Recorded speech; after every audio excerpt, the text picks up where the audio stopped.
in a movie.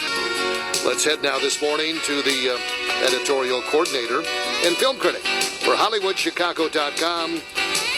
Patrick McDonald is back with us. Hey, Patrick, good morning. Hello. Good morning, Dan. Be safe, be healthy. He's a killer queen. Let's go to the movies.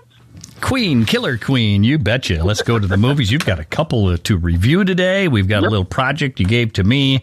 Why don't we start off with your first movie here, Patrick? It's How to Make a Killing. Tell us how you make a killing.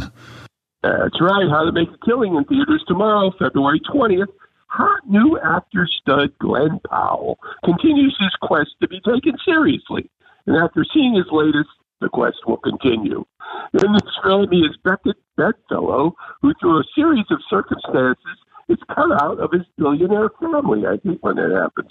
But there is a way in. If all the heirs to the fortune older than him die, he will inherit it all. So in the tradition of the black comedy, Beckett starts bumping them off in elaborate ways, including his sham preacher cousin, Pastor Stephen Topher Grace.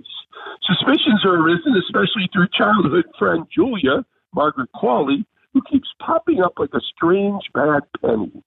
Even as Beckett becomes somewhat successful, joining the financial firm of his Uncle Warren, Bill Camp, and gaining his fiancée, Ruth, Jessica Henwick, the itch to get the money still needs to be scratched.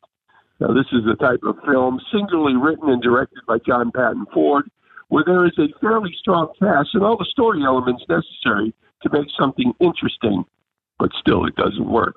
The pacing, for example, is incredibly slow.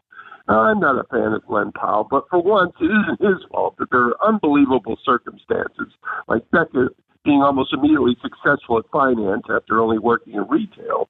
Now his childhood friend Julia seems to relate to everything, and even when we find out why, it's still kind of unfocused.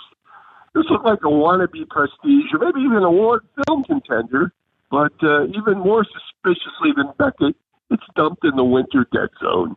You're killing me, How to Make a Killing, 2.5 out of 5 in theaters tomorrow, February 20th.